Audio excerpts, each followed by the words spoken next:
Cette vidéo décrit la saisie d'une demande d'aide pour une plantation à réaliser à partir d'une autorisation issue de conversion de droit. Pour saisir une nouvelle parcelle, cliquez sur le bouton Ajouter une nouvelle parcelle qui se situe sous le tableau des parcelles du dossier Restructuration. L'ajout d'une nouvelle parcelle comprend 4 étapes. Au cours de l'étape A, vous allez sélectionner l'action principale et les actions complémentaires à réaliser sur la parcelle. Pour une plantation, sélectionnez dans la liste déroulante « Plantation collective » si votre plantation s'inscrit dans un plan collectif. Sélectionnez « Plantation individuelle » dans les autres cas. Vous pouvez sélectionner une ou plusieurs actions complémentaires en plus de l'action de plantation, comme par exemple la pose d'un palissage ou d'un système d'irrigation. L'action complémentaire terrasse est uniquement possible dans le cas d'une plantation individuelle. La liste des actions complémentaires accessibles dépend de la localisation de la plantation. En cas de doute, référez-vous aux notices réglementaires. Attention, les actions complémentaires que vous choisissez doivent forcément être réalisées dans la même campagne que la plantation. À défaut, la plantation seule ne sera pas éligible. Vous devez ensuite indiquer l'autorisation qui va permettre de réaliser la plantation. Pour cela, cliquez sur le bouton « Sélectionner l'autorisation de plantation ». La liste des autorisations de plantation disponibles s'affiche. Les plantations nouvelles n'étant pas éligibles à l'aide à la restructuration, elles ne sont donc pas affichées. Il est possible de demander une aide à la plantation uniquement pour la campagne durant laquelle la plantation va être réalisée. Sélectionnez là où les autorisations de conversion de droit en cliquant sur là où les cases correspondantes. Contrairement aux autorisations de replantation ou de replantation anticipée, vous pouvez sélectionner plusieurs autorisations de conversion de droit pour une même parcelle culturale. Notez cependant que sur une parcelle, il ne pourra y avoir qu'une seule appellation, un seul cépage et une seule densité. Si par exemple 2 cépages coexistent, il faudra faire 2 parcelles. Une fois là où les autorisations sélectionnées, cliquez sur « Valider ». Les numéros des autorisations sélectionnées sont reportés sous l'action. Cliquez ensuite sur « Continuer » pour accéder à l'étape suivante. Lors de l'étape B, vous devez localiser et dessiner votre parcelle culturale. Votre dessin doit être aussi précis que possible, car le dessin pourra être utilisé pour le contrôle. Le dessin doit correspondre au contour extérieur de la parcelle, dessiné à une distance d'un demi-interrang du ras des souches. Avant de réaliser le dessin de votre parcelle, vous devez localiser la zone sur laquelle vous allez planter. Pour cela, saisissez le département et la commune de la future parcelle. Complétez, si vous le souhaitez, la section et le numéro de parcelle cadastrale. Puis, cliquez sur « Y aller ». Vous pouvez zoomer à l'aide du bouton « Plus » si la photo aérienne n'est pas affichée directement. En zoomant, la photo aérienne ainsi que les parcelles cadastrales vont s'afficher automatiquement et vous permettre de retrouver votre parcelle. Vous pouvez également cliquer sur l'icône en haut à droite et sélectionner « Satellite » pour afficher la photo aérienne et sur « Parcelle cadastrale » pour afficher le contour des parcelles.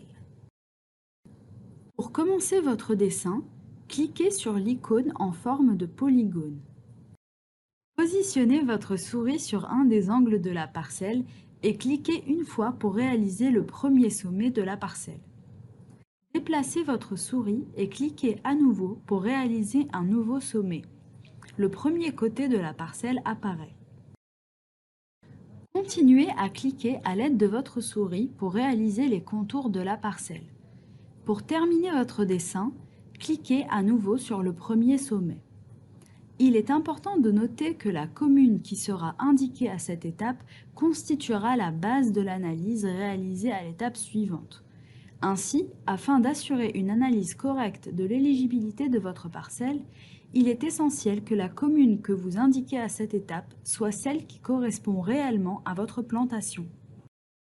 Vous pouvez modifier le dessin en cliquant sur le bouton Modifier. Il faut que le tracé décrive fidèlement votre projet de restructuration.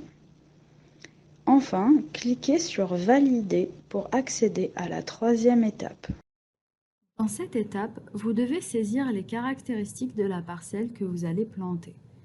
Le champ bassin est alimenté automatiquement grâce à la commune affichée. Les champs segments, appellations et cépages sont tous à renseigner et sont dépendants les uns des autres. Notez que certains champs peuvent être imposés par votre autorisation et de fait limiter votre saisie. Les champs écartements sont à saisir en centimètres. La densité est calculée automatiquement une fois les écartements indiqués. Enfin, vous devez renseigner une surface demandée par autorisation pour cette plantation. Pour vous aider, la surface maximum déclarable de chacune de vos autorisations vous est rappelée dans le tableau. Surface non déjà utilisée dans une plantation. Attention, la surface primable correspond à la surface ras des souches augmentée tout autour d'une surface large d'un demi-interrang. Cette surface est très souvent différente de la surface déclarée en plantation au CVI, car cette dernière peut intégrer les tournières. Dans le cas d'actions de plantation collective, la surface demandée ne peut être supérieure à la surface résiduelle de l'engagement. Quand vous avez saisi l'ensemble des champs, cliquez sur le bouton « Analyser l'éligibilité ». Le système vérifie l'éligibilité du cépage, de l'action principale et des éventuelles actions complémentaires. Pour les AOP, il sera également vérifié si l'appellation est éligible aux aides à la restructuration. Si les contrôles d'éligibilité sont conformes, toutes les pastilles sont vertes. Vous pourrez passer à l'étape suivante en cliquant sur le bouton « Valider ». Si un contrôle ne s'avère pas conforme, une pastille rouge apparaît à côté du libellé du contrôle concerné. Vous ne pouvez pas passer à l'étape suivante, vous devez alors modifier ou annuler votre déclaration. Si la pastille est de couleur orange, cela signifie qu'il existe au moins une règle supplémentaire qui n'a pas pu être vérifiée par le système. La liste des règles supplémentaires est affichée dans le bloc du même nom. L'éligibilité de votre parcelle dépendra du respect de ces règles. Elles seront vérifiées au moment de l'instruction de votre demande de paiement. Si vous respectez les règles supplémentaires indiquées, cochez la case « Je respecte les conditions ». Le bouton « Valider » apparaît. Dans l'étape D, vous allez sélectionner les droits permettant de justifier la restructuration. Pour pouvoir bénéficier de l'aide, il faut que la plantation ait des caractéristiques différentes des parcelles arrachées à l'origine des droits utilisés pour la réaliser. La replantation à l'identique est non éligible. Le tableau qui s'affiche est préalimenté en temps réel avec les données de vitiplantation rattachées aux autorisations sélectionnées à l'étape A. Pour vous aider, le cépage et la densité de la parcelle à planter sont rappelés au-dessus du tableau. Pour sélectionner un droit, cochez la case située en bout de ligne. Les colonnes surface et type de restructuration sont alors accessibles. Vous devez renseigner la surface à utiliser pour chaque droit et indiquer le type de restructuration. Par exemple, si le cépage a été modifié entre la parcelle arrachée et la parcelle à planter, sélectionnez le code RVP. La liste des codes et leur signification est accessible en cliquant sur le lien « En savoir plus ». Pour chaque droit, vous pouvez indiquer un type de restructuration différent. À la fin, la surface totale des droits sélectionnés doit être égale à la surface totale demandée à l'étape C pour la parcelle à planter. Notez également qu'il faut que les surfaces demandées à l'étape C et à l'étape D soient identiques pour chacune des autorisations sélectionnées.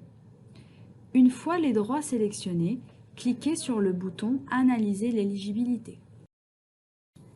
Le système vérifie le respect du type de restructuration, c'est-à-dire le respect de l'objectif visé par la restructuration. Les contrôles ne portent que sur les types de restructuration RVP et RMD, c'est-à-dire une reconversion par changement de cépage ou une reconversion par modification de densité.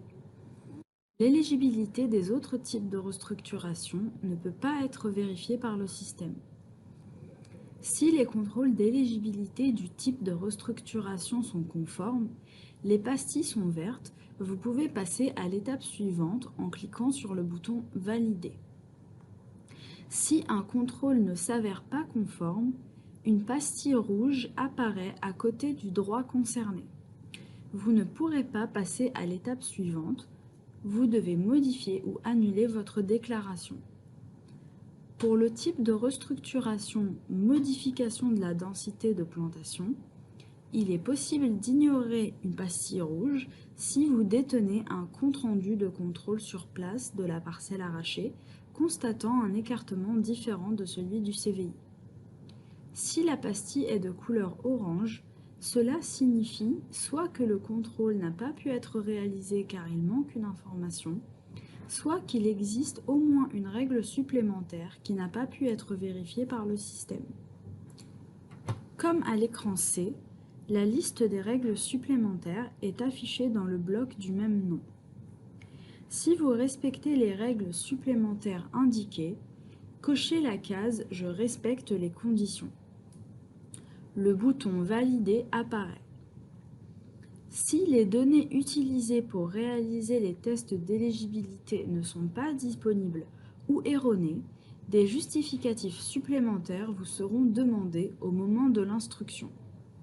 Pour finaliser votre saisie, cliquez sur le bouton « Valider ». La parcelle apparaît dans le tableau des parcelles du dossier Restructuration. La colonne Objectifs principaux affiche les couples surface minimum type de restructuration pour lesquels vous serez engagé après dépôt de votre demande d'aide. Ainsi, lors de la période de dépôt de demande de paiement, vous aurez la possibilité de modifier votre demande initiale, mais vous serez contraint par ces objectifs principaux. Tant que vous n'avez pas finalisé votre dossier, vous pouvez supprimer une parcelle en cliquant sur la croix rouge ou retourner consulter ou modifier une parcelle en cliquant sur la loupe. Vous pourrez aussi modifier le type de restructuration choisi. Une fois toutes vos parcelles saisies, il faut cliquer sur « Suivant » pour passer à la deuxième étape et finaliser la demande. Un tutoriel vidéo est également disponible pour cette partie.